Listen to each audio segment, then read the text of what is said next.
screen kan share ji ding hi ni ham ta ki chi do ma le ki sa to ji tin tu nia chilai kan bol lo na hi a le social media hi a jong hi tu lai hi thil ki si mo hi ki ha pu sin ki piam thema khadi he no le tin adi sanin KWS la ki mang chaw hin ka he di wa hi kan di ji wa kan pe no hi in a sponsor lo ma wa hi in tu ni la hin chi khat si mo tin a ban le sa ba chi to hin chi thu mo hi piam cho si mi ga si mi ha hi pu in hi jong le he dinga phata khat tools ki za dan ho he nom ji wa hi cheng hi no te cho ai sim le ban tools nan dan ho he di ya cho piam simple da cho bi ali kan hi in chi dan la cho yang hi tu la he ka boi zep jin ka lu lu na chi them hi chi ka ga si me hin idea yang hi chana ma ka siang man hin line hi jong le ali mi ven wa sim di hin tin a tools kan man di ho hi ahong ki mu the ne ding a la ya hi ki ha shortcut kan ko hin ga te sing tin control d ki mu the a control d ka mi chu na screen wa ki mu the le chi kalim hin na li di ve o na li kho wa na mu the lo le hin se ji mu ben lang ti sim di u ka dei chu hi a le hoi la ga ko ta PSD se shi no silen tu ni lai ama sa pena a bei di u pena pa no tin chi sim di u hi china ding chun photoshop min hang yang tin all pen sim mo tin lo long ki do pai pai the di u le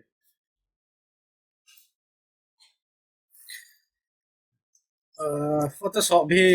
hi app song hi ipiha ala nahi mi po kin ke ji lo hi ja kan share ji ka status achuna dong le chi chi sang ale te jong hi ma ta ne jong le chong hi ipiham a hoi mo po in za thei khat cho hi ja chi kan ke ma drive a kan ko ja kan le ji hi a pat na hi le file new ya ke la ji hi a size si de ma san chi also se ki sei ta in i de la the hi chi la ngai reset jong di se in photo ya le live photo ai printing te ka da bang A4 ho loi A3 ho loi A5 yo size hi ki pi sa jong min hello le yo hi lo hi o min na with most common so hi website ai lo le online chi ho hi di na hi in so le chi phone a di ho hi in che le ham te ka na banga chu photo YouTube ma thil ka upload phan la khun chi size hi la ing ting bol leng ki ha ki tu setting hi na thumbnail dinga so to bang la ya 300 no sei ki no tin ma san 300 hi size hi full size hi in 72 yang la the hi in chi te ni common pen hi in 72 ya le lai la ga sim na ho social media la za de mo a pa se da hi in tu ni la em them cha ka lin de wa sim no tin zo a kan bol pen chu chi la hin a size in sa ga ko hin in ob le hel the hin nai de ya he thin ni ya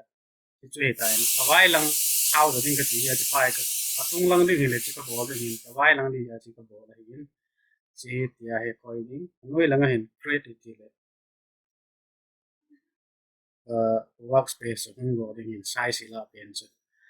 chi abang le silanga he navigation khat pa ina ba no le so he so ke di we ta di me he no le chi silanga he navigate so ti he indo a ma hi chila pa rai ke le do hin chi ko bola le hom sa chu mang hin ampu linin bola navigate to chu ko bola la he hung e lo le la ya hung mai the hin na koi lau mi on ide di na koi the hin so chi zoom ma hin right side ya left side ya zoom out chi zoom in to hin i ham tia na ki zoom wala ta ko ma asu sa om ta lo le control 0 me le chun fit to screen hum di na screen ang fit chat ki ale izo ai sei piano photo cho hin polu ning ting control o ka me hin shortcut open ti na hin chi pian hi hi ani mo hi oi la la kala ham te he ta lo ning chi ong ka me amang he tan na lai ning pe na ko le mang ta cho control 0 ka me le speed to screen a hong do chi chu shortcut ka hin chi ho hi chi photo hi ja le rum lo ta hin chi photo ai ka sim ding zin a hung dan chun la ko ki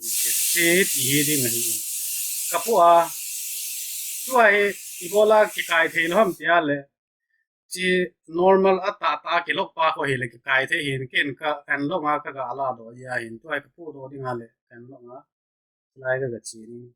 chi lai ka ga ko na sai si ki bong chen he o chi ya hi fit chen hin na ki bong lo mai the hin na nga chen la pa le tha chu na sim le a hi chi sim ding yo chun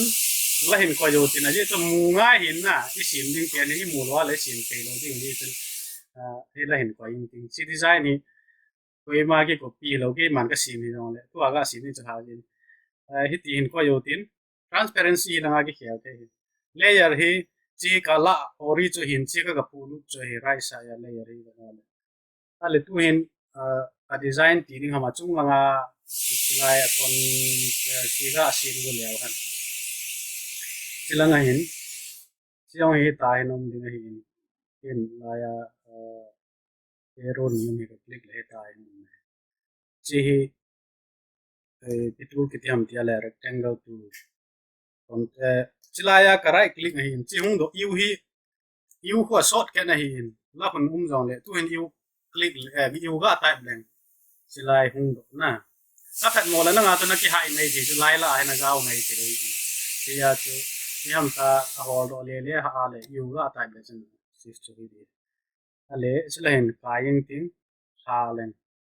chỉ là hi wai hi ba chi na ke pu in na ke thei pu in chỉ là ngahon hong do na properties chỉ là ya hi sa hin na nga hong do lo ka le na hin chin lang tua tua la le men go no hi yellow hi jin yellow chu na ga hor the hin na ai wanga akibang chet na mu lo ka le na sim gu chu color chu na la the na chu la hin la ya ka ko hin na mu bi hi chi ve ka click le chen eyedrop eyedropper tool ti hin che moment in de click le chen okay chi kalal cha chung leng do de chi cho hi in a le tu a hi chi lai ke kon nga hin chi la jang ke chi sui lo de ham ti le chi la hin chi direct selection tu a phan mo le na nga da bom pa en om de a bom pa ya ya le path selection hi in a ka pa ya le direct selection tu le ti ka ki men na chum chum han hai chi lai ve ka click le chen Laya he right click no na bol the at anchor point alai khu click la lo he na alai right click bol la lo chu ai wa ni hi ka click le ding hin chi chi pha le ni tai bo ding okay ka no dom na ka kai the na chi chi te ai ka kon sa le the so chi ani hi ka click pha le chi sign ni hum tin ka no le oi lang do click sa de ham ti chỉ là cái sao bên tiền lang lang ho chi hin chi cái hi da ne le ya chỉ hiện tại cho này nộp lên là hết nộp được cái tiền thế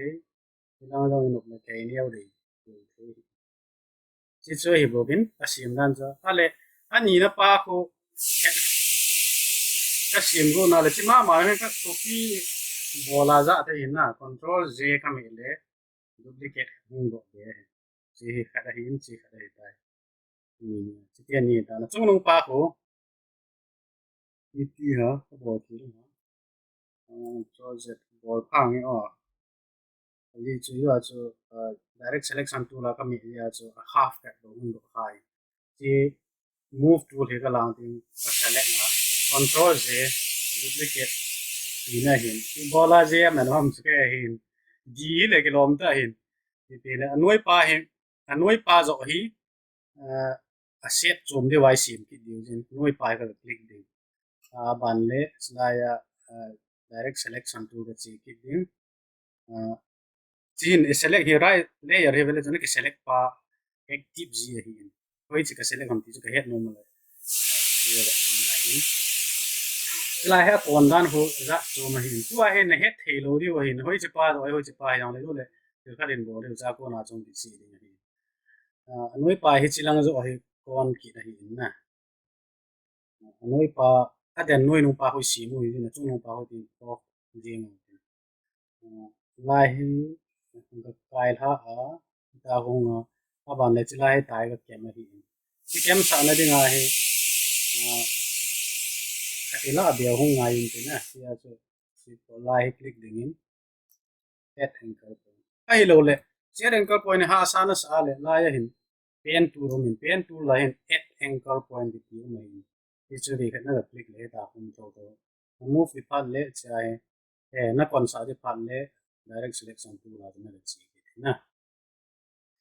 ti hin bolo te ti to chan hi yong le set thim bo a khoi bo di ga bo na chu no pa hi shadow ka pi hin chi ya ho shadow hong ki mu han tun shadow hi pi da ni la jong so min tin la hin direct chi ji mu tin a dai na chulai anui la men effects ti ti min chulai hin drop shadow anui nu kai click le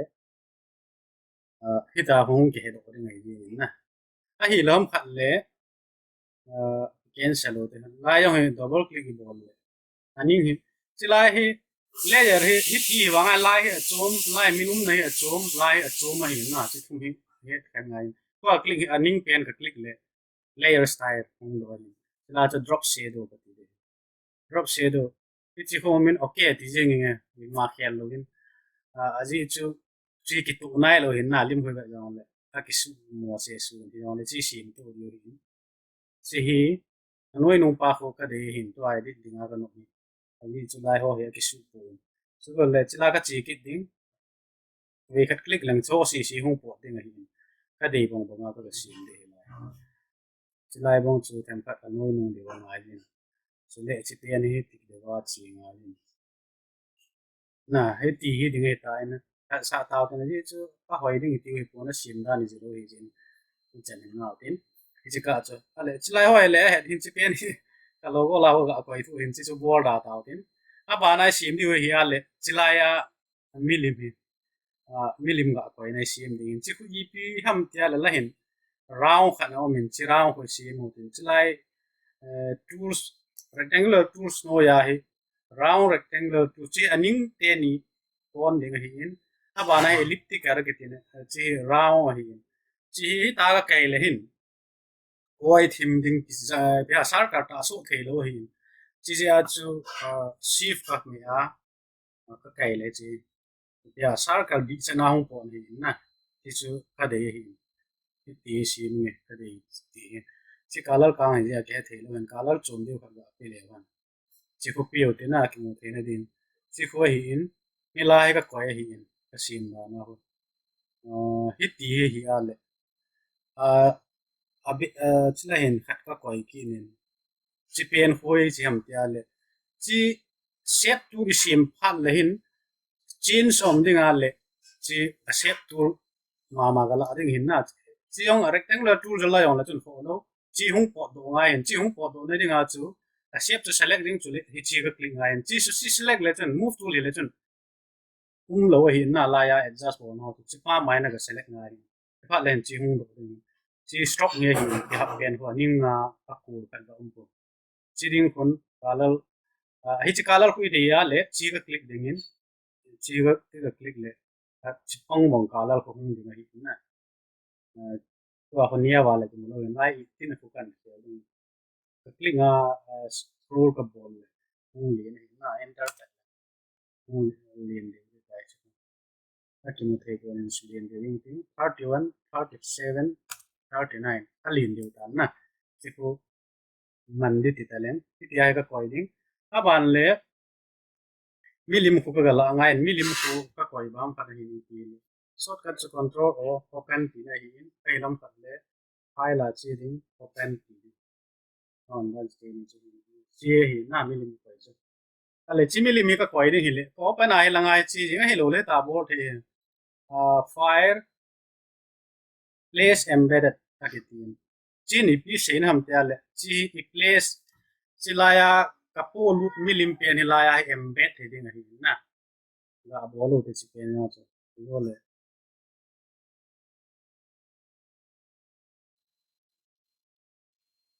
chi in ya ho de hin chi lai right click na bola create clipping mask create clipping mask na ti in ji na ni so aboi lo dan ta hi lo dong le all ma en lang chila hen hi tin ka kai le chang lai hen kon ve ta kon phat hon click le chang ta de lu ti lo dong le ne just hi le hen chi na de na na ko le na no da kala lo dong ke ka na ba cho kala ko hat wa na sa le level ho na bo na ke ate level ki ta pa la ki na ri na ada wa sa le ta su wa the okay chi cho hi in ba na anoi lang ko chung la ha hoi mo be san chi tem cha la sim pao de a zon dan ho ke te mo be sin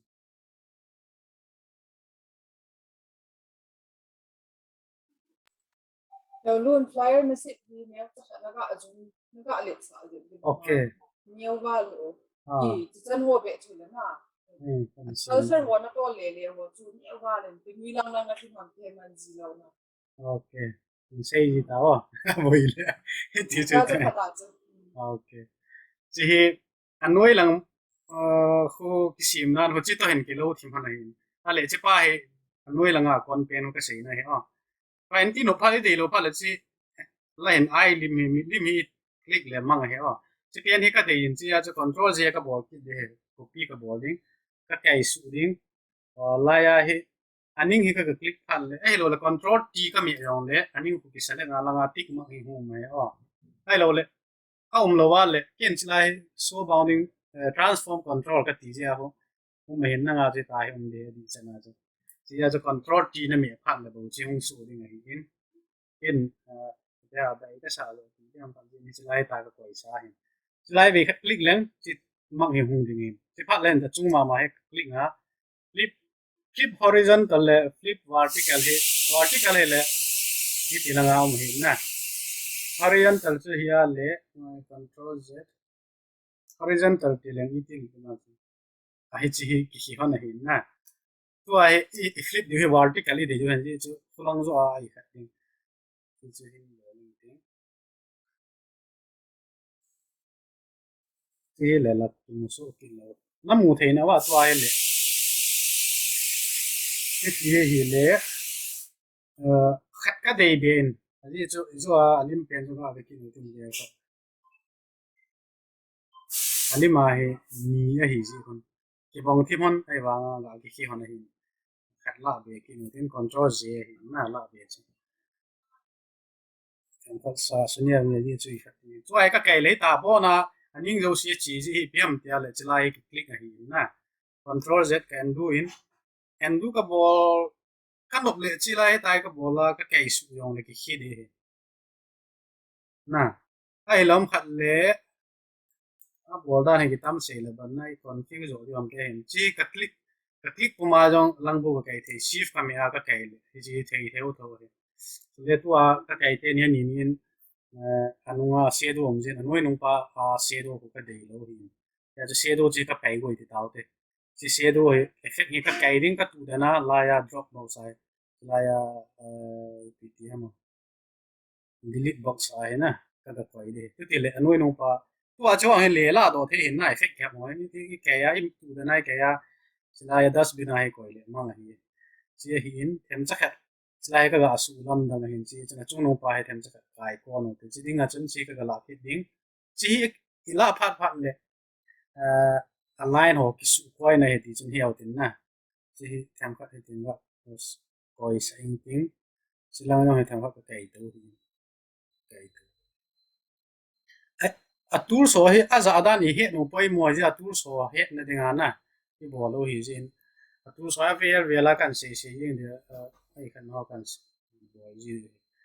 cái thì chơi tài nó lệ thu trang họ hi nó khăn là cái gì thể số cái mấy thể số thì nó lại thu trang số cái gì tiếng thu trang mà sang in alaya chỉ coi bên nó số cái control o cái mail open thì này hin open cái mail hin cái ai có hòn sai ya đại là ngalong hin nó coi bên chỉ cái gì cả pang ni din te chi lim hi in okay chi lim chu control open to chila ka chia file open ka bo he ka khat nei onin ami lim chu ka koi na chu download sorry om nai ka ga ni ne chi hi in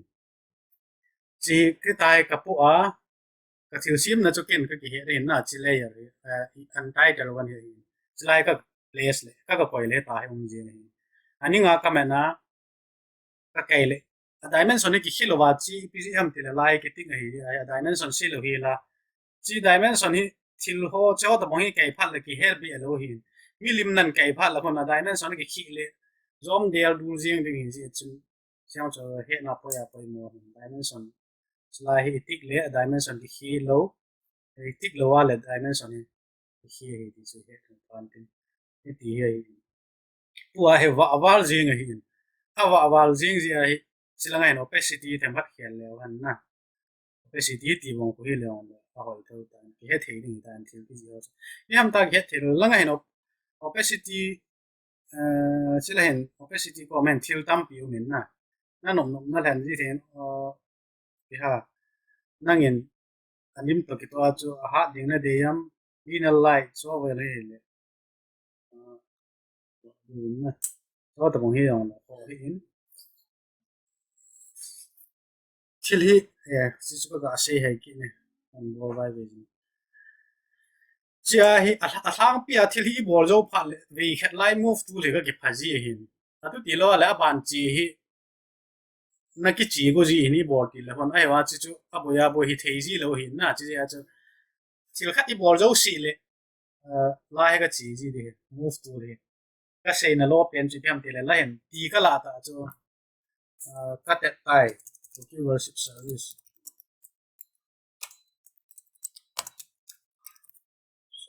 delay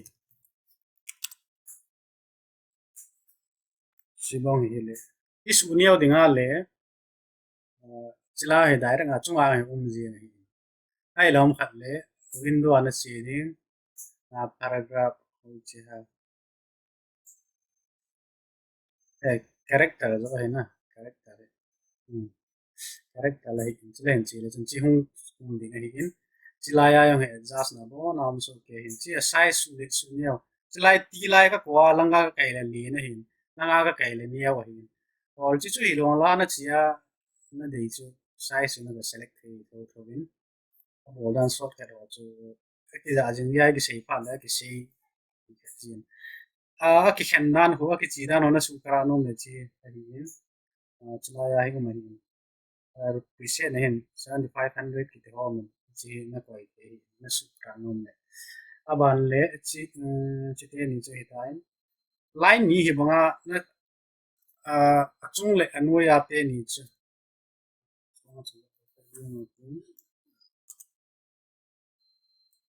line ni hi bang len chilaya aki karada ni na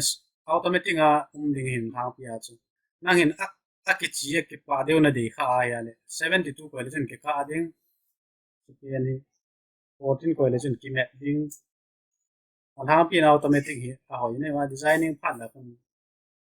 aki bang su ke ko ki mang be se lo yi chu chi text tool hi active hin tu text tool ka koi hin text tool ka koi pe na hi chi move ko lan ni tao ka kli nga ka ke yong le ti hun chi chi ta hi thei mo mo lo hin ni lai nga kai su de chen chi lai lim ko anu ya lim ka thong su hi ko chi khom phat la kai le chen kai the text tool pe na hin chi text tool ka za chom ka ga za ma sanga hi chi lai tik ka bol de ham ai lo le siam ka ko click de na chi phat le hin adang ki bol thing tu ai ka kai ding ale ama move tool ka kai ri phat le hin ama ta ka me na ka kai hin text tool ka kai gu na le chom lang ka ko ka kai ka kai de chi chu pa hi in ka ka te na zoom hai le le jin chi ba ta chi lo text tool man ya chi lo de auto ang chu zoom chu control ti chu hi in abana epp wa nam sim liu chu chilanga hin cho koi dan lo na ya seminar on and that is on forest. Sounds like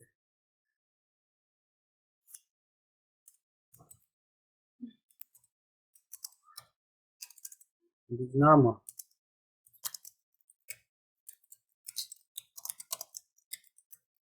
selaya kasi no pen aci pen hi puin anu ya pen ko chi karawa le tan chi ya chu selaya Henry nai koi pen no zero aga koi le han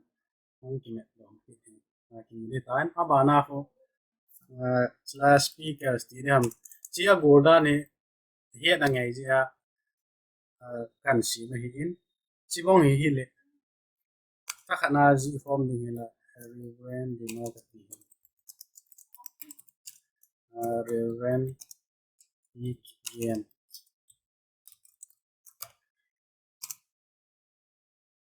ko min ka ta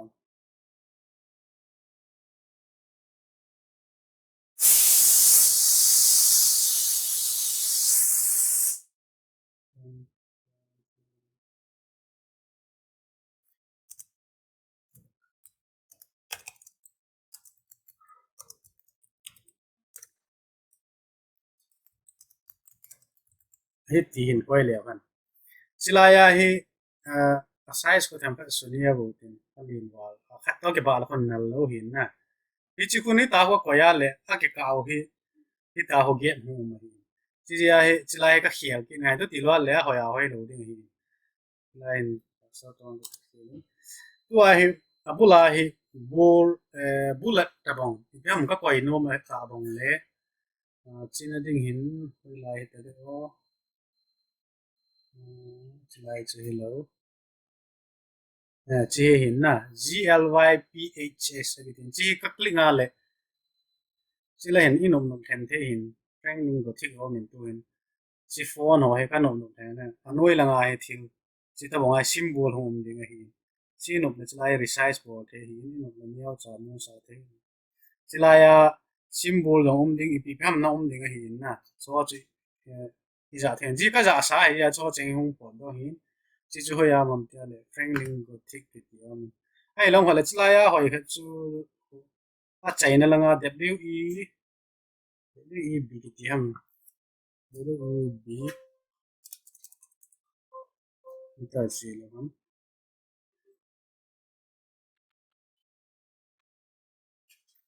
kho he na khat po po jong te design de phat le chen na ho no mo le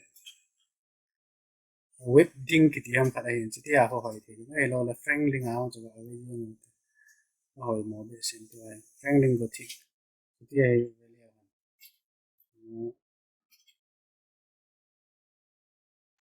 chi chi pian za ding ka ti chi pian hi za le thil khat om hen double click ka bol la ngai hung po che de o chi lai hi za no mo la chi double click bol ki le lai ga click ding hi tai ki ha pa hi chi hi chi pian pa hi za a le a ki zen na kha chi piam te le sai si khial dong zu ya a bol la hen niu ma hin chi ya chu sai si khial dong ya chi ong li tha hin na chi chu kha ra hin tem kha ga su tra le size si le kha chang ho size ka hap le ka su le le amount le tha ka su nio le amount nio tha hi na yo nga hoi na yo nai de ani na chi ho hap da na ni na chi pi ham tia le chila ya chi ding shape ma chi ding chila hi design tam ta hin ka sam shape and tool ki ti ho min din chi click nga le chila hin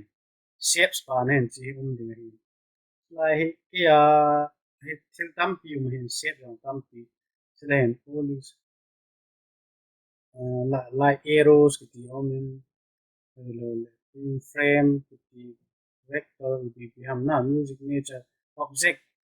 thiếu tấm tông thì hiện chỉ là cho nó giả nôm nôm nó giả thể hiện bula ho na website ni mà cho hiểu mình na nó nộp bằng lệ cái pet na chu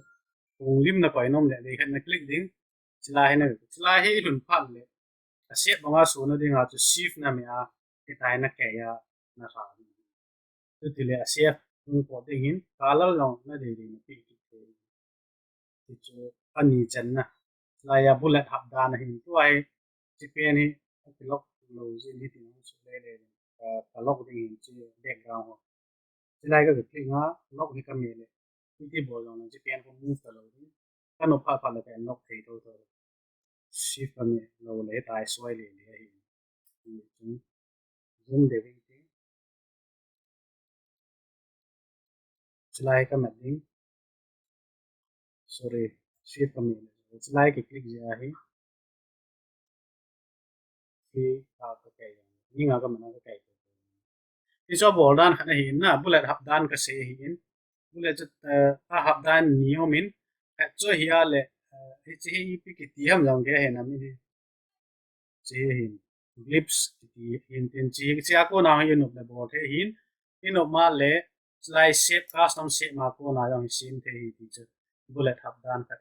chỉ cần sẽ hiền nộp đan đan hấp thế ban le anoi langa ka hap pen chi style ka hen ki bong hin din on chi ga ave pha ki na te chi chu chi poi mo din ke ki ta yes yeah I feel design is poi ma ma chi line social media shape or bon in ko ka dei pen e ka na bong in Facebook ka dei le Facebook ka ai ka cat ka ani so background lo sai din chi chi ho ka download nai hoi la ham ti le nan that so tin bu ma ga ko hin ken chi pix abe na slai lim se jing i de ma hin chỉ cho free hi na chỉ dùng lại khác chơi bị ham tiệt lệ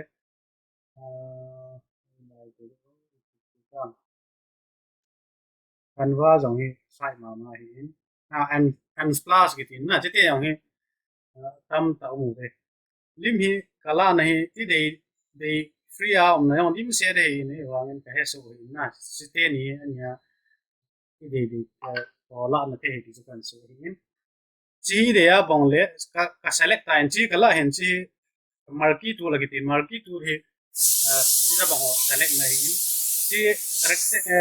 square ta bang rectangle ta bang ka select wa nga hi kulang ka pu phal le ti ha stir ka bo ko do hi pi jinam ti le chi hi png file a background lo file hi ji in aban le ka select zo le chun chi tool hi kala ding move to click nga ka kai ding kala la hi amuna ka ga pa ding chi hung so hi na ama ani nga kai ding tal kai chi kai tai aba na ni to la be tin chi kala ke ding tu kala ke ding twitter ba hi ale abo dan che ke bong chi che hin ke de ri na ga kai ding sai se ga ke ba sa ban le khat la be ke nu tin chi lao te bi ham chi jong in sai lao te sa in kala ji aji umai in chiang so kan sa ding chi bong asai se ki bong chat a hi lo le hung na lo nai the ni lo le tu ai ki bong chat nai bo lo ji ta ki lo no ki ni ji ka click ding chi hi shift ka me a ka click le ni control dang wa bong control ka hi na ki mang num ke nei wa tu ai control chi lo ding chi a shift na me a na click ding wa le shift na me dan ni cha na click ding a thuma ki select form he ta ji phal le hin chỉ là cái hình sự tu nó mình na cho hình chẳng chỉ những lang biên chỉ lại chỉ lại lang những chỉ là bao giờ chỉ dùng hình kỳ là hình với chỉ em thì chỉ click lên à thu vào line khác nào không hình na chỉ biên này hình chỉ cho để thiếu tâm tay gol pha na le line cái tu lô thế hình chỉ là cho chỉ cái này ta bảo chỉ cái click lên align nào không hình cho thông chỉ cho quay mô hình chỉ là hình inob le stock la pa nai hap the he zuwa zo stock ki hap tabong ka ga mun na ka hap to ki lovin chi stock hap dan chula ya function style la he na ai lo le effect nga chi ding f lim min chi ka cos a le dem add a layer style ki ding layer style zo da ne blending wo na chi the lo le direct nga stock stock ni hi na ki hap stock na chi ding ti ta phong om ding hi chilai ipisia asung no to kham ti le lai au center ki ti kha hin se ben hi outside ti le chen outside a hong din size hi alin de bin 27 sang an yo zo chi hu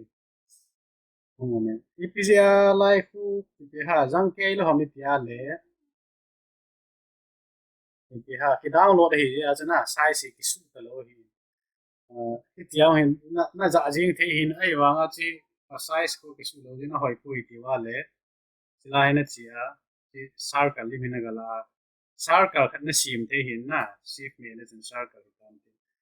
circle go chu anu ya na ga pan sa the na kai lit dewa aning hi ga ki mu dinga na koi ni lai yang hi ka di bo de anoi zo chi achunga am ya kim talo hin kai na no ya ko koi le chen ang ki mu de hin chi phat la hin chi la pat hin chi yong hi gasolin ki no tin chi la yang hi anoi pa hi ki su kha kha jin ki zo ya zo chong ka lok ki ni zo chi pa hi lok ni ye zo ka su kha kha di yin ya yong ki mu pha bon di ti ta la pa nai ka ke ya chi ka select hin pen hi chi ka click leng amani ki align hon chu ka ki align dan za chu mi hin chi to hin chu le chi click ki leng center lai ta hong ta na to hi cái cái đồ phao thì chỉ chỉ yes control Z chỉ chôm đi vào cái này cái này cái tổ chân à chung chân nào mình cái nó mình lấy tay cái select formula ta nào cái anh nhớ cái đó chỉ align cái click đinh chỉ nó align cái click đinh vậy tổ thuộc chân nào cái chân nào mình tay chỉ để bằng cho hiện nè à bà này trong cover cái đấy là nuôi à hồ chỉ để bằng account cái đấy à hiện là cái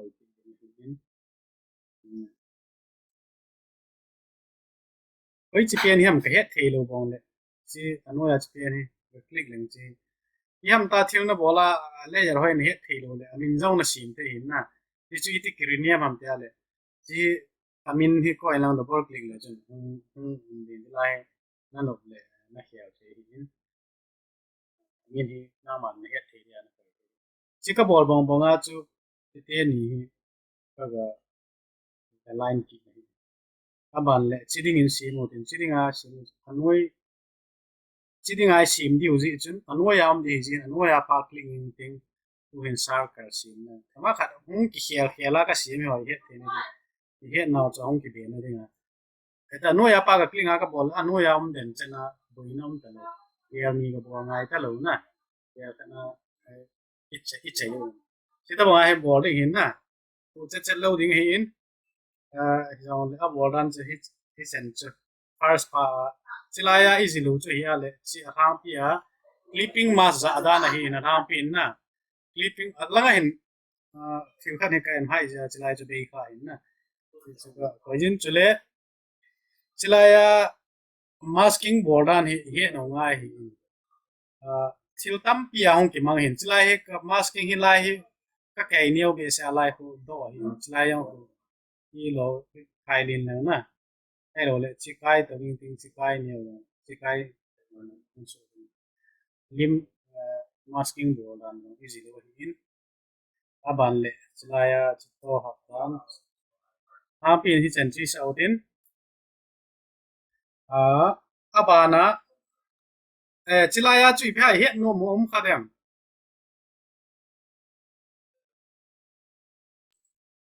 luôn ôi background chu exam ta tu anangin ta scenery khat na ba koi pula na à chi khu mang lo ba zong play na ko chili type dim hi ya he la chun à color ki hial he dem green pa ko color pa ê ok green color chỉ cái mà chú chi lai na sim he la background ma na sim ya background khat scenery khat ga chunga typing na bol ya na à chi lo ba ko ok chu to ya na aba na à khat he nung ki chu ừ to na a shadow a chung le anoi la nga I phat I ham yellow line na ha chu da na ừ ki a size te ni ki bang ừ lo to na ừ chung la nga len ki ta anoi la nga na neo ừ na ừ ki te ni a ki ba a che ti nga hi da chun a point a chung ok la drag I ball ting na hin point hin ki pe zi ko la na ừ size point ko chu ko umam size point thì chú cái hết thiên rồi thì rồi đấy cái bông chân nó xìm lom rồi là na cái bông chân nó xìm lom là bé à bé rồi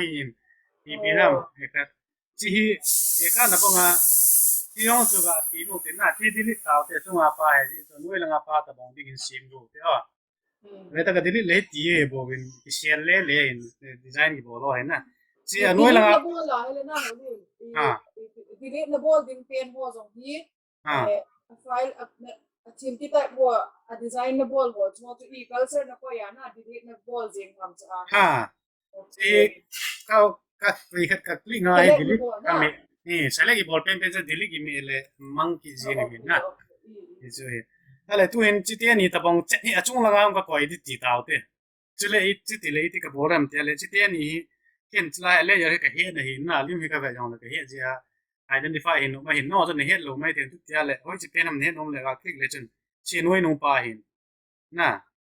aba na hi achung deu pa hi chi pa hi hi in ai ham ta na mu the le ru le chi hi hin chi te ni ta cho chi te ni hi ke pa na chi te ni ka select ding control group jong bo te control z ka me le group hi han ta mun khana ho man ta chu ai na aba na chi pen hi control z group ka bo te ni duplicate ka bo te sorry ama ta bo mong ka ga sim ki chu chi ni pi pha chom ham te le chi ki bo na he chi bo phat le group hi phat la hun ki kai le the hi a chi te ni ki khen lo wa ki kai le the hi ta jo cho khana kai ngai group ka bo ta ja khat ta bo ngao mon he group ti chen he yeng chi ale jo ai sei bong wa chu chi la he ve ka click jo wa he chi tik ma hi hung to hin chi ai hung lo chu ka click ai hung do chi phat len a sung he right click ka bo la aban la chi na flip horizontal or vertical he ka bol le ti ti hum jam ka de na chu chi ti thei lo hin di chana chana noi lang ni nga ngai hin chi vertical bol le ta hum di chi ka kai to wa lai ka ka di adu tia le a ki ka da no ni tu a ki bong che na hon ni hin na tu a chi chu hong hi jing in tin a le chi ta bong chu na sei lo wa hi kha la ke hin no ya pai a ki mu ta ja just ki no hong ai hin ये जी कसे हिचा साइज उनकी बंकाई दे यार ले चुना ती चुका à या हिले हिचला या शेडो उनपेन तो साइज पेना ही वर्टिकल फ्लिपिंग चु थे याम चुंगा nga chu thì dan chu ti chung pena to ana ball pen chung to na ga kai to pen chu na à flip le le the ho ki chu na chong ý thấy chứ ya je ju sim dan design in han to di je a na ta nga ko chu ko ya chu chỉ chu hi tan chu le kalal pi ni ti pen chu na ye lucky no te new win tua size ma mai direct in la jing tin hi chi hi a size hi kalal pi na he tam pi he o chila hen ale kalal hi pi ding le a black ka pi gu ti tau te achung nu nga ga koi chu na chila ya hen bucket le ta chila gradient nom di hin first pen chi right click le chu no ya hi pen bucket tu la ki tin chi z short kan in ai wa z na me la chung pa gradient zo hong ding ji se ga right click in na diamond na we had click le chen black hong su yeng na ai lo le black lo na fill go le red in na fill go na ya le chlai hi we had click le chen chi hong po ding red na de le red ko okay na ti ding chlai hong red ta la se phat la hin bucket tu we had click in na click le chen chi hong su na chi chu a fill dan kha hi in chi chu color fill dan a bei pen ti tau tin a hi wa ga chu tu ai chi sa ga bei do short ken on na man ki ho na man no ma le tu ai wa in fill no le control men lang chi lai chi ki select a hi na background delete me le chen wa i hong su yin ai lo le chi pen ho no ya pa pa su he chi control delete ka me le chi su he chu ai lo le tu ai wa ka koi num ti won la all ka me a backspace ka me yon le wa chi bo da ne dim se ne yin yon le pen chu het wala ka gel dan in baken na fiu chu no pen in tin na pai baken na orange ka fil gol le achunga orange ka koiding orange color ka koiding abana hi bucket ka click ding ka click le chlai chu ki fiu jing he chlai si sei pet pe no win gradient no to sei thau den gradient field is ti field hem te le to ai gradient kala pe na hi la he ka me na ta ka kai yong le gradient is two color combination chi ham dm ale chi apul pe ne ka bole ta chu hin na linear ki yam ka hin de te lo aba na hi yam radial ki tin radial ko le alaya pa na ni ka dai alaya pa na ta ti ta ngai chi pe ne hi ale chi pe ne ha da chum deu ki nin chi ti he hin aba na hi ta hi gradient no hi za chum pi hin na ale gradient chi ha kala le in khel the hi ti khel the am te ale gradient ik zo wa hi chi hu po ding hi la chung lang le ko na le le khat click le chun hi ta ding lai preset min basic chi ho hi na dei le na za jing the ai long khat le nang man na sim no ma le ni chu chi te ni lang khat ni transparent ta ma bi sim ni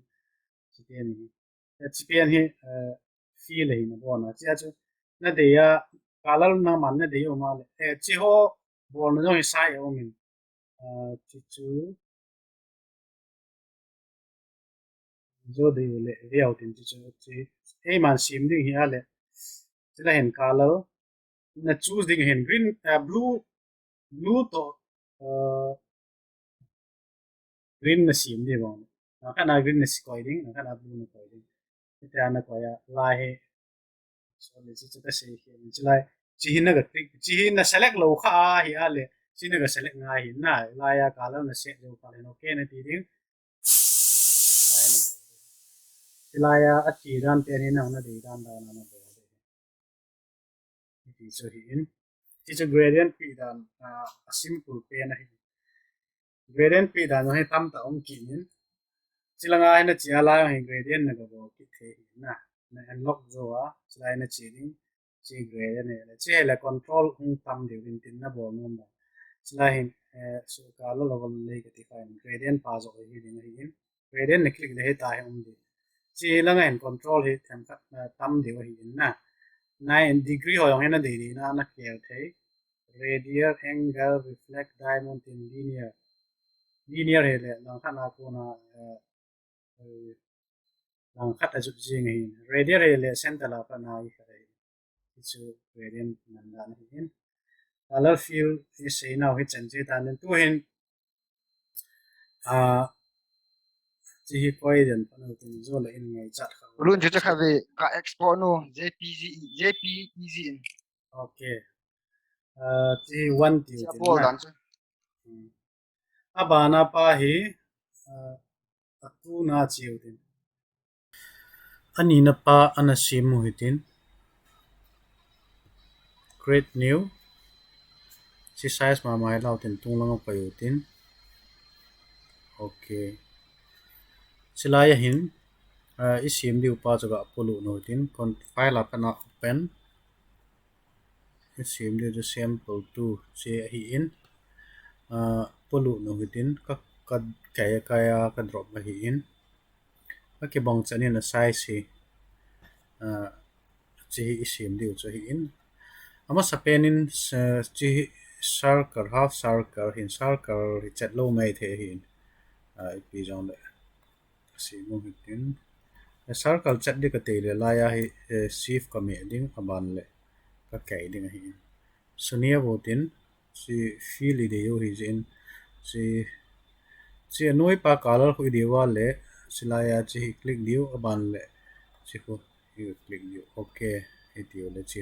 ke bang hu man ding hin ai ho hin outline ide povin outline of bolote ale adjustment bolotin chi hi precise bol the yo hin he o de de circle chat hello hile kilomin pi le long ani long hi tam khat kai zom deu ding da na hin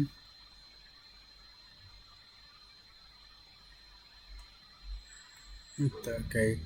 I dei dan chano chong hi phan le nga ding hi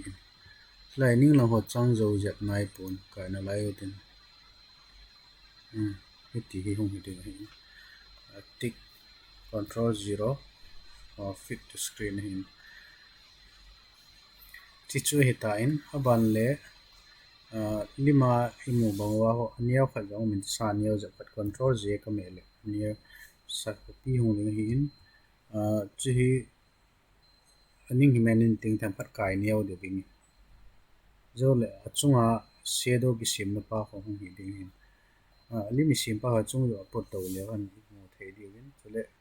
opacity in nim sa le han ki mo thei ding in isim mo yang ki mo thei ding chule isim go no yang mo thei di win inop la hai ji thei hin na chi hi tin se tin tam khat asoi de win na ka de dan chong hi point che lok no tin abang chi pen nó không có điều hơn làm tin chỉ là clipping mask ni ni na chunga chi ding yen je ni group ball ma sale ban hong ki zen ding hin tu in film ku ko koi hin ga lao tin chi lim hin chi he ka po lu ding ka po a lai ka ga ha ding hi chunga ka ga ball chi hi hi tain so le sai silin wala ki khat zo lo hin chi ninga kai ding precise ding silang ve khat kai ke no tin a paste to in fit so ti hung le chung pa he ve khat anga hai le ban ti he hi clipping mask hat dan je he tawin chi ti hi ding hi opacity kai nim do le han ata khulaya si mo wa ta hung de he tu a he khat la ve ki no tin hilaya opacity ga ha sa de ke lang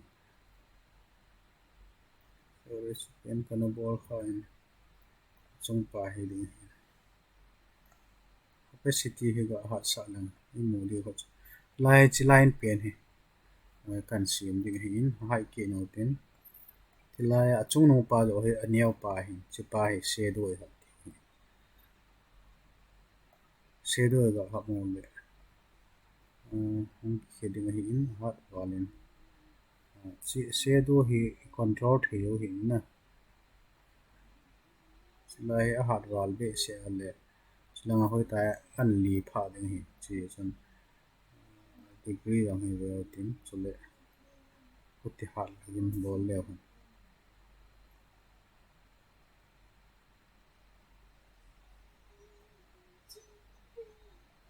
chi ko phatan tin okay ti che ding he tain aban le anoya adani isimuwa gradient hiti dan in chi isim fil ve gradient ha mo te lai double click ka bole effect so lai hi gradient ka click ding silai hi silang ni nga hi color chung lang pa ka koi di purple thim hi langa he blues thim bu bluish blue thim ka koi di hi ti ho me ding hi i ham tia si achung hak jo ko na ke the na ki ha he lo wa le chi clipping ma se lo lo tha so ta le chi yong hai te ve khat chi hi ding hi khanai sim lo phat la no ya pa to direct ai apply dio hi chla ya he achung lang ni hi pe radial am je hi in chi radial hello din linear hi din achung lang ning chi red hi din learning blue hi chi ya cho chi hi khel le le dio chung lang ning red chi hi red lang hi lin dio hi le klo ni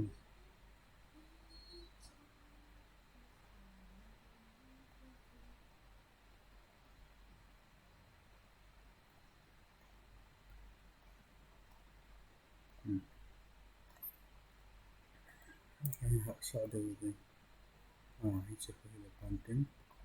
to hai effect hi anoi pa yong khamo tin ni ni ai wa shadow pen hui ha ti shadow pen and check bol hai yin chi hi mo de dan ne exhaust ko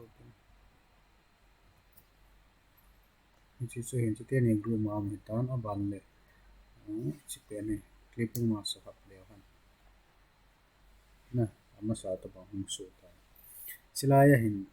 value han chila hi hung do hin lai do ko i lo di om te le khia the hin na chi pen na chung no pa hin pe di chila pa na hin sim te ve click le han ta ko i khat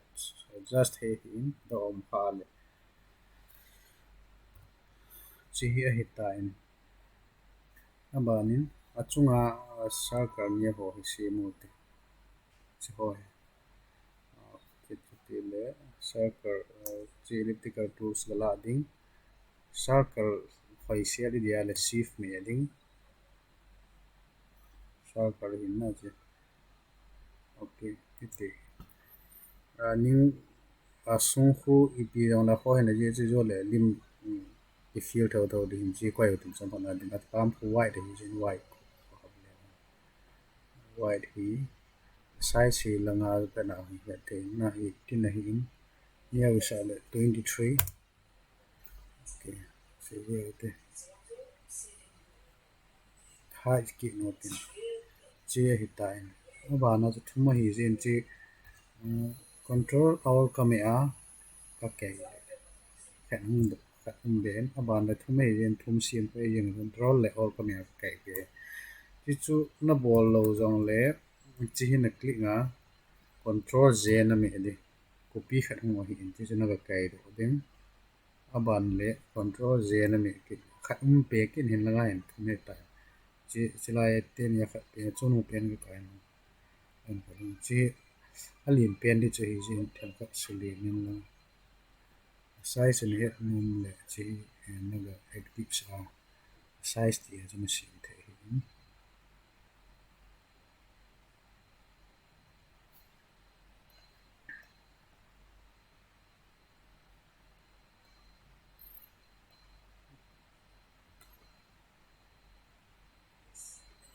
okay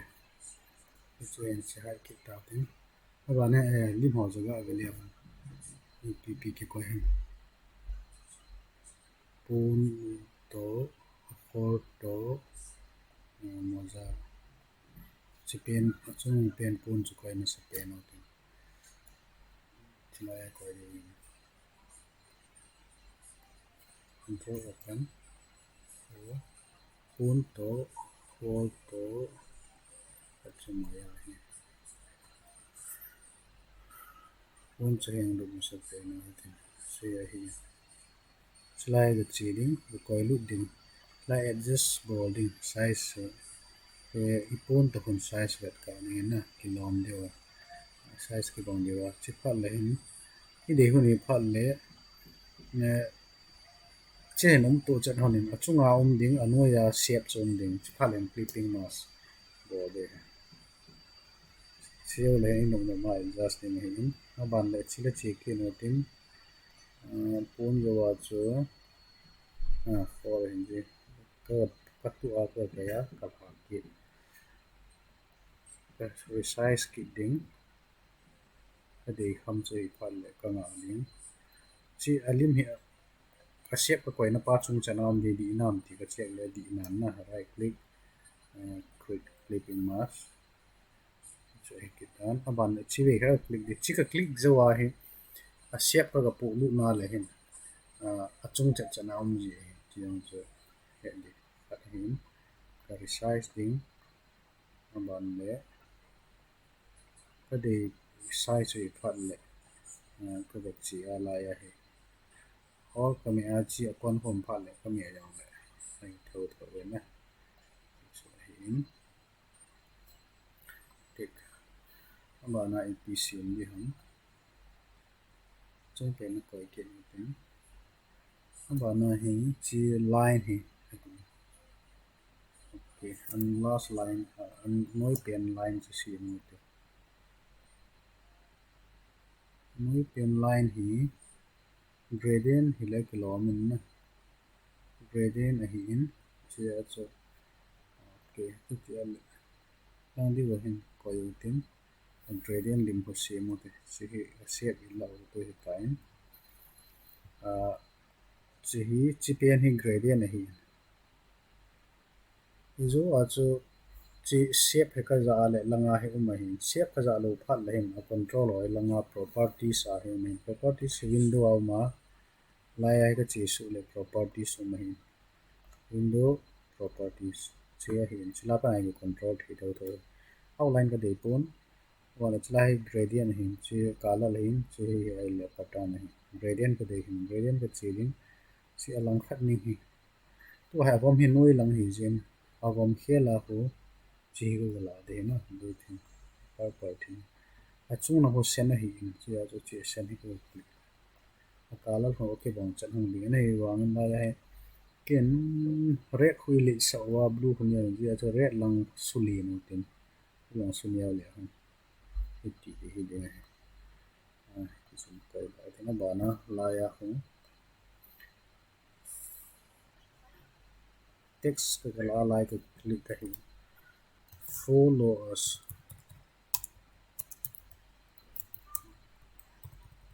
to resize ka hin so ka na ka bon chla panin bolotin follow us text ka apa na ka move ti phat le ka move go pen tong khalawa chilim pom phat la ka move ji ai si tik bolotin abanin laya thu hoi ga ji da tin sponsor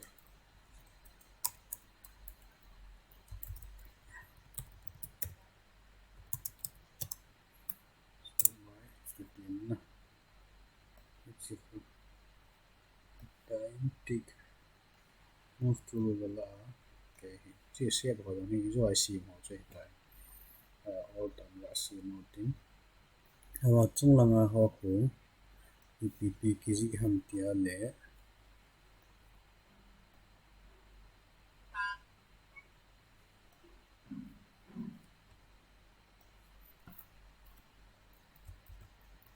WPO artist support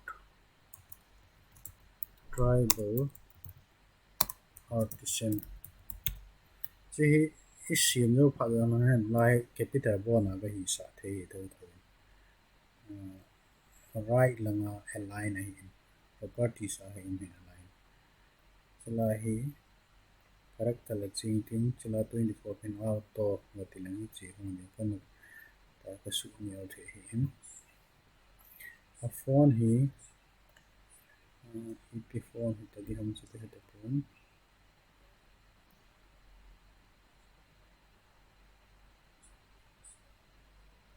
phone hi ga avial tem si la hu ep phone hi sample 2 hi in agency Dorsey DORC in na DORC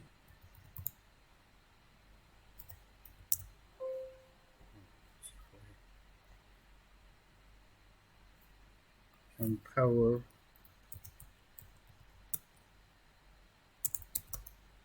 tribal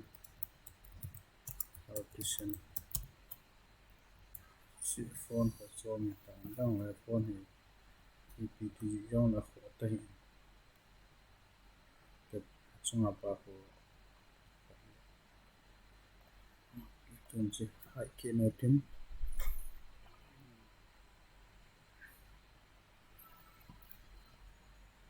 chi pen pa hi bol hi le phang tin na Dorsey heavy Dorsey light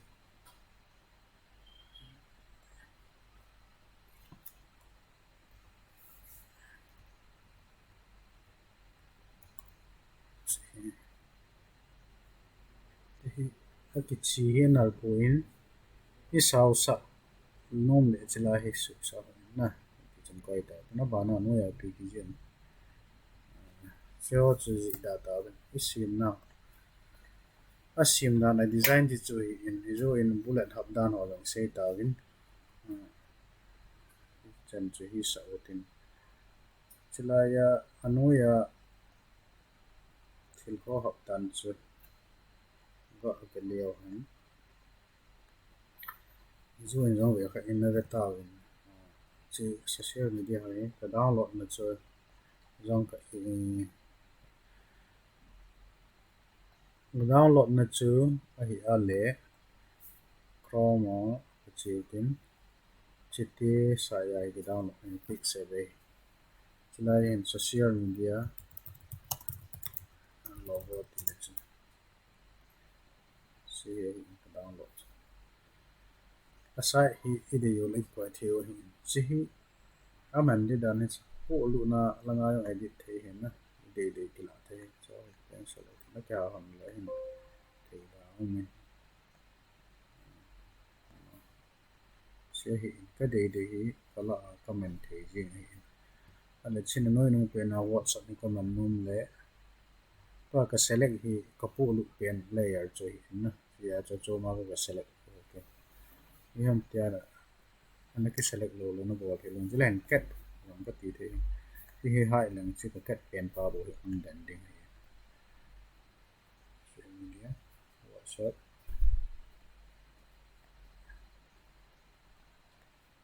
wana chi ka click ki nen tin ai din ni ka association ki nen aba na hi Twitter Twitter ka de ti le ta ka chi ding copy rằng có bộ thế ở lời copy cái tỷ lệ nói à cái cách loading ý là có không kịp phải năm để Twitter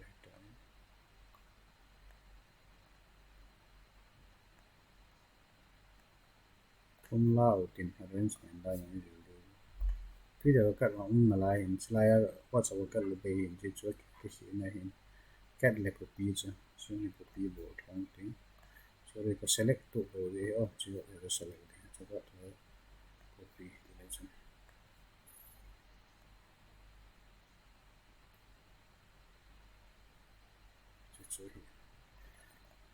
chỉ thông tin tôi coi đầu tiên so thông arrange kan bowling size so jong ke ba sa ding so le line jong ke bang ngin si la ko ding si tim ko lang ji sa ka lo he ya si sunga he om so ge la size so jong ke bang de ti na hi ni ba na si hi tam phara lien ge ni size okay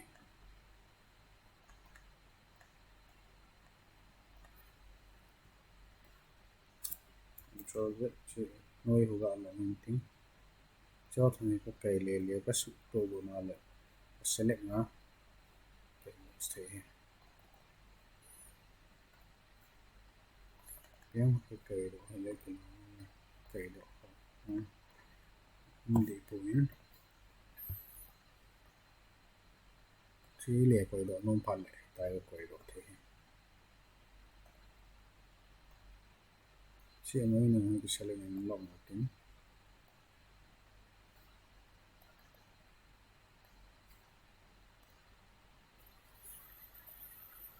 thì sẽ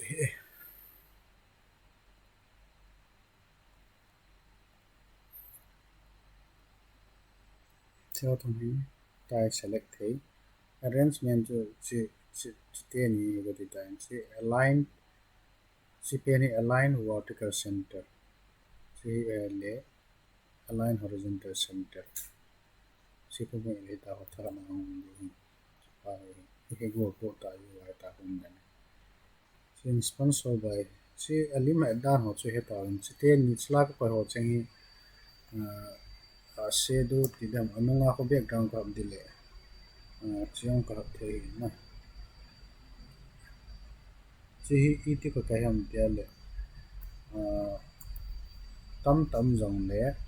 I ham tia center ni hena le che center la na pa na shift le or na me le center la pa na che ta hung gi khat center chat ke lo ya chi bo le ta hung dấu lệ này nó chạy tụ thủy thôi mình chưa quay kiểu đến outline thì để lâu dưới mình outline và lệ thì không thì mà tụ sẽ nó cái á anh nuôi à cho nuôi à cho cái để không còn để chưa just tụ lệ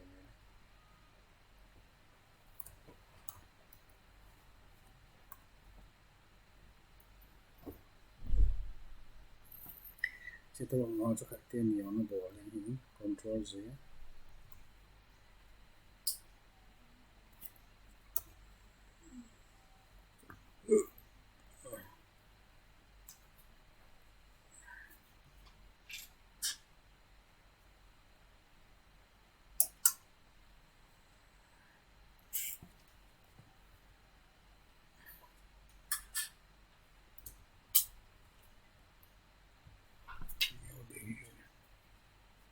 forum ya để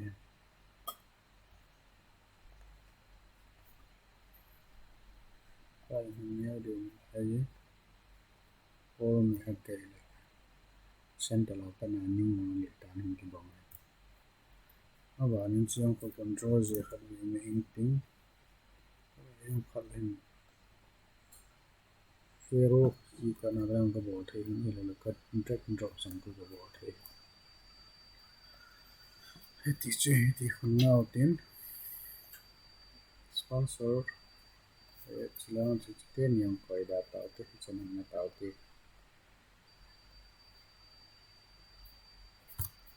save as 2 replace 2 yang koi tin abanin athumna link chu hi a le over open no sau te thumna chu chi a hi in a link chu page hi khat lau tin page hi wa hi sau ngai jin tin tu tel a4 la the in tin print a che tin a4 awai lang lau tin ti hi na ko lu leo han ti hi ang hi kai lening tin a4 la fit the ding ga bol leo mo min tin iti kai circle hi boin chiong chi center hong hu mai the ma hi chat lo yong the hi che ka bolding ta ka ma na auto na auto shift ka me form hin tu ti ale chi circle chu la an pe hin kal hal hi ti chen omen chela hi size hi border size ko so lin tin a lin war tam size ong tan ka lin dan hi ta all ka me a sorry chi auto ka me le di lo ding hi jin shift ka me tha chi chu hi chi 70 hi a lin wal 56 ita bang dem enter 56 in quay hi mo te em ta le jong le hi kai niau the yu hi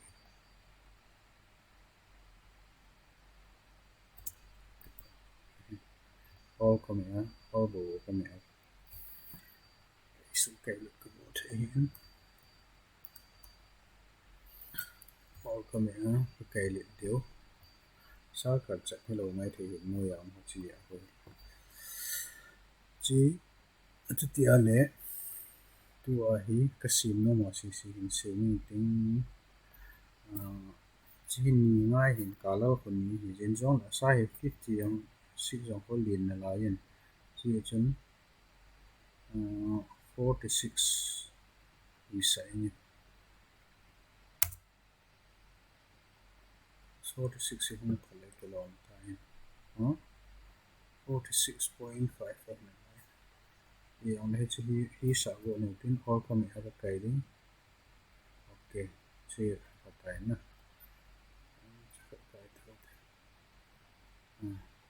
hi sa tin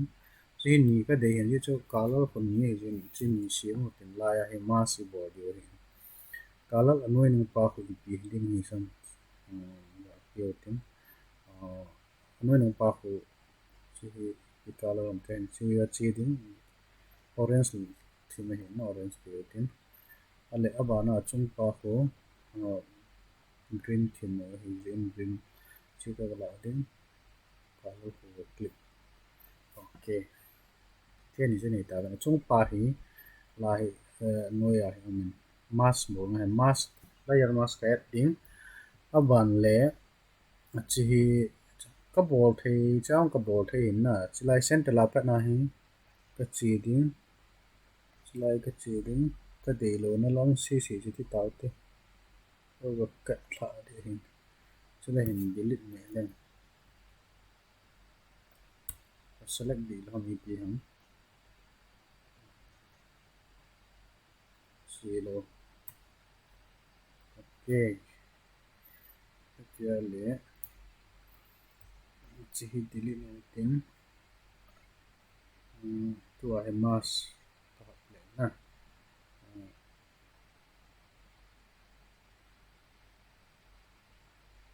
chung lang si si ki hai hi yam ta na de na jong na ki rap kha le hi ta na ga le la da the na chi flow hi 100% ko le chun pa no nu pa do ya ti ha ki no nu ti ta chi no nu pa hai le kan chỉ mass ga ya tai abana hi chỉ sim do tàu vin hai thì rồi gì chu zo le so le kan phải còn tin tu ai so le dang sim dan hai chỉ tu hin chunga pa hi alai zo ai bo bong ma chun auto shift to har ka me ko ma hin red hi pun cha color hi chi hi chi pio tin just manage hin tin hi aniao de 20 sang order aban le chili mi sim de hin chi pen tool la ding chila ya hi a color hi chi hi sau tin set pa ko fill out fill ko za out tin zoom leo kan chi align hi chi leo bola hi ti ham tia le lin wala hi mi thil zau hi yo le su neo thein tin outline ko lin wala hin chi 32 neo thi na koi thi ga hai le ni ko bong ki hen tin chi choi hi to I feel ko chi ma la koi le chi pa le chi hai le hun do chi yo he hin hai di chu ti ko ti tan chi yo he neo agong walen 20 27 noi pa thang kilo thin ding koi le tan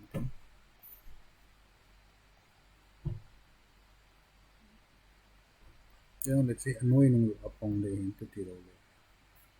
chi to chu ho do hin na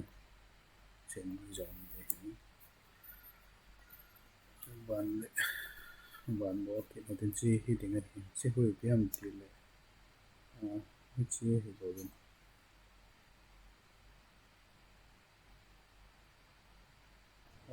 outside loading sung bo di kilo phan le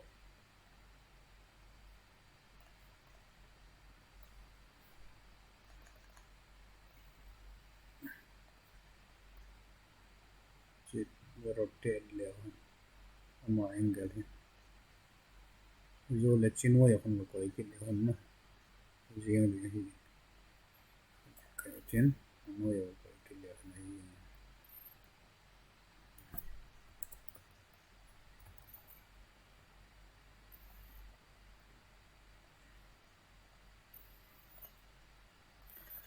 aban le chilaya dots lini si no control 0 control 0 56 point abana 10 a ki bola hin chi chilaya hi shape ka fielding chipen hi 0 high yotin aban le chipen hi color pe hi la de chilaya hi pe de hi click tan lai hani click in tin chi chogi point chilaya hi he ka azon akon dan na chi le hi chilaya hi head chilaya la hi ti ham ki het lo hi chilaya hin le head chilaya le ka ten all come ya ka ten hin na la pa na he koi dan hu ga su chogi lai ka su ten kit ino pa pa la su ten the hi ta ka bo chilaya hi ta su kon kit bon le all come ya ka me pa lan ten ji hi abon chilaya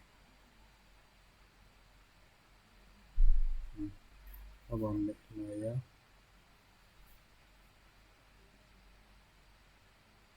chi sa won chiจะ line 10 kit ang ka din hi ta na ta ka chia phát xảy nó bên này ô có mẹ chỉ là chỉ linh hồn phật lệ cái này nè vì khán hai yêu tên là background chỉ hiện tại tua hiện dot lim ko sim nin chỉ là hiện chỉ là vi lim like lịch là chân chỉ chỉ ông phật lệ nó hiện more option nào mình chỉ là hiện nó control thế nè round or round ko na pa yêu tên chỉ là hiện asau thế đi nên three ko yêu tên liệu anh chỉ chỉ lộn đó mình tính nè tiếng asal liền vào mà lại yên asai si tin là hiện ten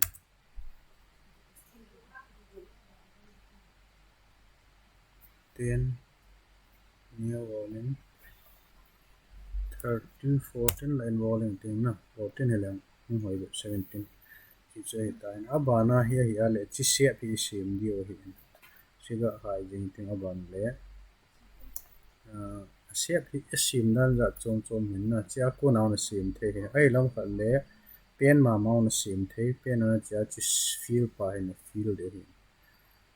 feel hu chi kala hi la na hin bol le la he ka pet jang ke ya chi ri ma ti le shift me en lang click le jang ke ya ka chi le ban le chila hai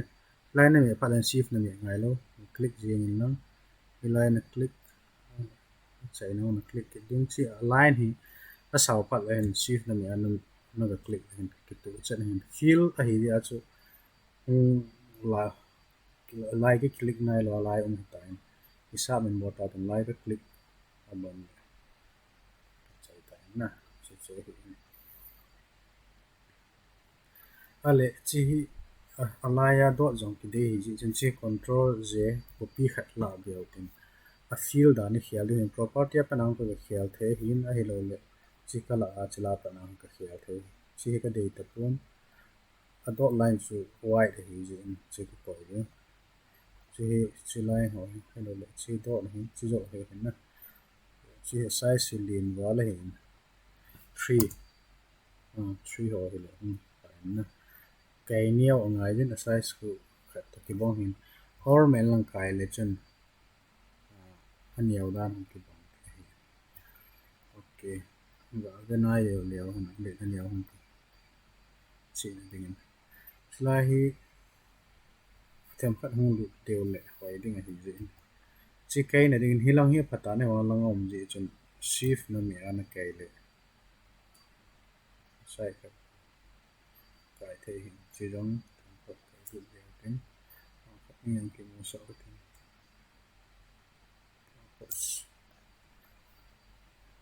trong cái TV hai liệu nè thì những tại just men nó bộ nôm chỉ tôi ai bộ lâu hi PM tiệt lệ property chỉ lệ chân cái là yang nó tập vốn cái lâu hi bộ làm lệ chỉ là chỉ là hi round con hỏi học lệ anh hỏi đi nè center các smart thì chơi hiện bà nó IP bộ để mắm chỉ là cái bóng in na chỉ pen hệ bộ đã tạo tin hoàn chỉ sim liệu hoàn chỉ là cái gì thì hầm thì là cái bóng hâm là hệ tua thì nó chỉ hệ sim đó cái nào là sim thì pen tu là giống hệ là chỉ là phần nào là sim thế na tin bộ lên lắm chỉ có nào cái ngay cho lâu feel bộ cái ngay cha hình chỉ có nào là sim thế là hình head anchor point head hi minus để cho này hình point head chỉ là minus là mình hi minus là cũng zoom để hình cái cái cái click phim phao thì nó độ tạo cái sim như vậy hết thì hiện tại tua hệ minus point minus điều hiện minus ok thì minus ở GST nhưng mà tất cả là chỉ biến hệ thì hình lên shift của mình cái là chân nè lòng khát ni lòng symbol mà chứ point khát đi học view slide plus apa nama point thế slide học mình lắm slide minus thế hiện nè minus là ai ông bỏ thế thôi chứ mà này tại cái ai ông thôi thôi so hiện line khu pen à cái bộ cái đó hiện slide xin lắm ở trên nó là hình shift nên nó line chỉ riêng được chứ color cái là chân white chụp bên này no fill stroke ali vale chỉ là hình số nhiều là chân 653 ang phát alin đều na yu 6 alin đều là cái kia nó cái gì nghe na cái thằng alin đều rồi cái chỗ sim đó này ale noi là ngã đi ngã khát na để về lệ cái này anh select in lang tin select in lang control lệ all này all mình lang chilin home phal lệ na abang là hay ko kha yang na gì abang line cái lệ chân akale lang hay yang ấy gì tin anh na select thì phải vào click lên trên chế dot sign giúp phal lên chỉ xuống lại tại click in flip vertical flip horizontal na anh này để hơi xuống ra nó quay nó không chịu chơi tag toy ball in select common rồi là nó quay chỉ chơi in ipiwa năm mới sim khá lâu lại là ở chạy nó pen in chỉ không có mình chỉ pen in sim một tin circle align don hi click in long shift là all này là chân nè circle plus size thì về không đó đấy chỉ fill who chọn long điều phần sim một cái còn chỉ là sim một cái này là lại thôi thôi đi fill đầu cái đấy hiện nè chỉ cái fill là chỉ hiện là abana chima ma hai control z copy or me eutin kai niam le han na neo de in white outline te bang ding pen to he white outline ide yu feel hu de kilo outline white asa wal ji hun chulai hin 9 lo le han sa na lai 4 thon kan neo dio 5 and 50 on lo ten or me eutin kai lim dio le chung ale to hai chi anoi langa re white lim ba mu ku de cha chitian ni ka a ma hi ni bi chena chu atu ti ale tu nyong chitian ni ka hin koi go tin chi anoi ni pen chi chung ni pen a ka ho na nga hi ni ka ho na hin khat control z ka me ke le chi hi anoi ni pen chi tu a miao i sim go no hi ding a hi white color pe tin white hi all coming out cái lệ cái sinh tiếng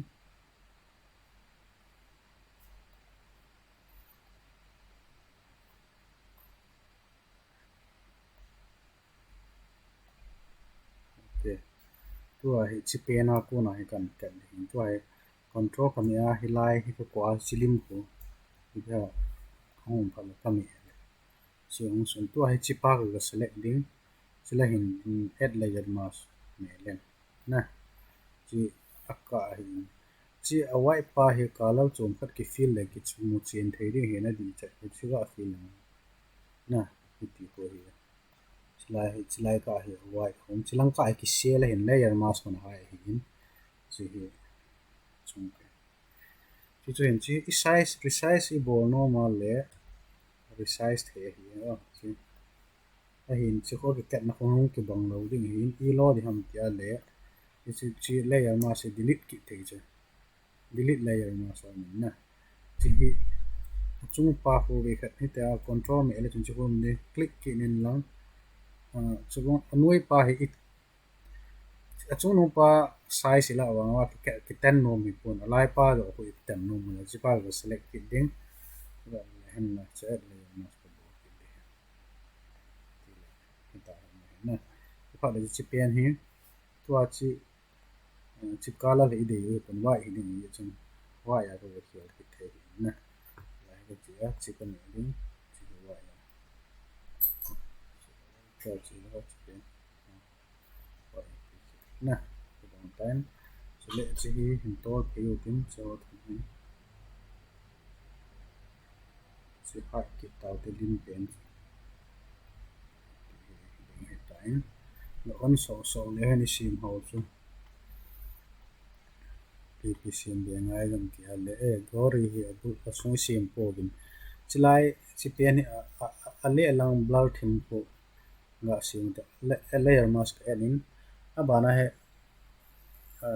eraser kala ding brush tool hi na chilai click le chun harness issue nia wala chilaya chi hi vele chun china vele chun harness ko ka su hal le thing thì là hình chạy zero bởi những opacity yang có số niêm đến sila ya le mask cái pen cái click đến tôi chỉ rap lên thì bisa leo thì mà số lo na at mo wa hin tin ta le chỉ ke chỉ ham tia le chỉ hi ya de in tin na ko chung chila nga chung pa he om pha le rap a hin hat wa len sunin de tin ta hang mang ko thì dễ tam tu in khát về on ki no tin limo chilaya clock nga limo si mo te ama sa penin chi sim na dingai pen tu ke manga hin feel chi hi ngai lo chi ku color ku wa select no tin chi ke hi okay right chi hi ngai lo chi pa okay tum pen tu la tin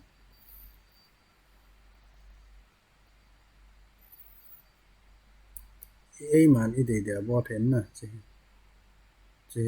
tin ka bowling slide to hai slide ka click nga le slide ka hui ta hom din chi chu ka de lo in control slide ya hi or ka mi a ka kat tin la ka chi din ban le slide ka chi din ban le slide hi chi ei lo le alim gong hi si mai zo yong adjust he hi chu ei ma comfort han dan hin tin to ai ka space bar ka mi a yong hi ta kai the chi like click lim lui khat ga hai leo han ka sim lo chi ko hi ta na aba na chu chi khat pai sim ki tin ko aba na chi hol ka me kat aya we click ba na ga su ya de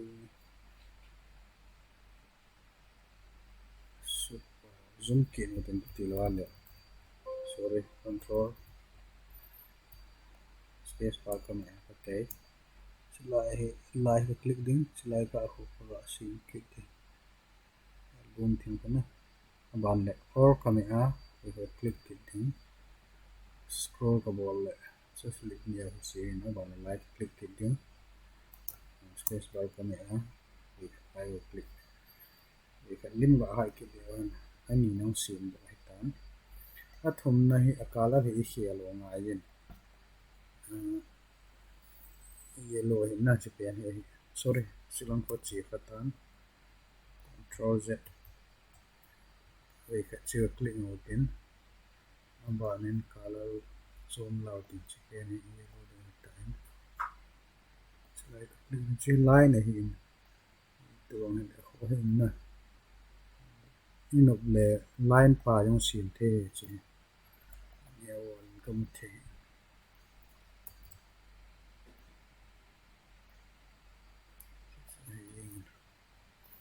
ale ani nga ho hi ti sim nam ti ale chi pen hi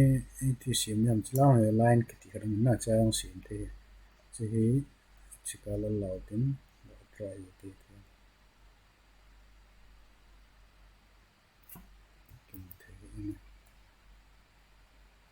okay slide setting link here 14 9 8 suppose size kan one jadi cilanga navigate la panang control the na two ban le jadi alim hina ga na kaya na tha la la chai zo le lim hai pha la hum ki moding hi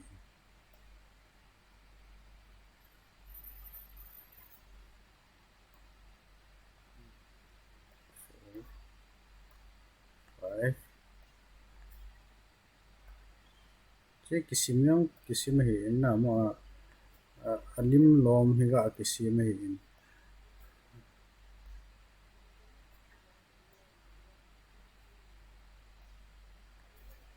so it's pen hi alim ga hai le han wi kha ita bang na lim ya yo le chi ai tai a thu ji dan ho chu hi le taxi la ai ji ding hi jing al thang pi in ai ke sao hong ni tan pen hi chen hong ke tho ta che ding chi yam ta lim hi na mo the lo le no ya na ki share khai mai the in tin chi chu nang man ma ho lo ji in tin hi ham tia thil na bo phal up ki move lo ding ho ki move phal le na lok ji the in chi bo hi ka lok le chi te ni ka no ma ka tham the di hi na so na lok sa hi zo le na gan lok nom phal le thin bi click le chen an lok hai lo le ki lok kha hi ki lok hi bang le lai hi click le chen na select ni lang hi click le chen kan lok le chi chu hi ta en se a sin hi lo sin thing lo bo om le chilai hi a thing lo khat om in ka mo do in chilai a hi ti ha lum khat in hi na pian chu shape circle hi in tu la ga chiu tin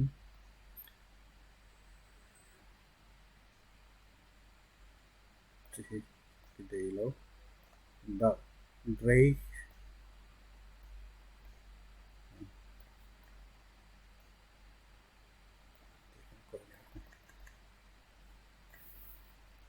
control 0 fit to screen chi chu hi ehon eha man ji peno lim paste bolding dan pa ko ki hela khalidan okay lim paste I lim kati dan chuna ta program ho bang ICMG wa hela wa le e man thil dang khana bola lim mi lim ki koi pa ko na okay mi lim ki koi pa ko pa ko okay lim hi tai na ga copy ding chilai a hi na copy the chu control copy ga bo le yo tai chi lo le chi lo chu pi nam ti le chilai lock mu chu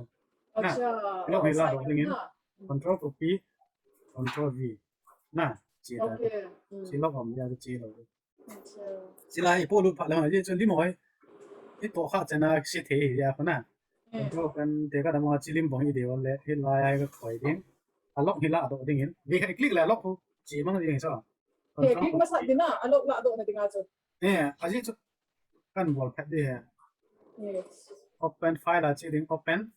ilim i de chu target click na aban le la ya open hin na ai lo le double click na bol le bong hin open na ga bol ding aban ai la ra chi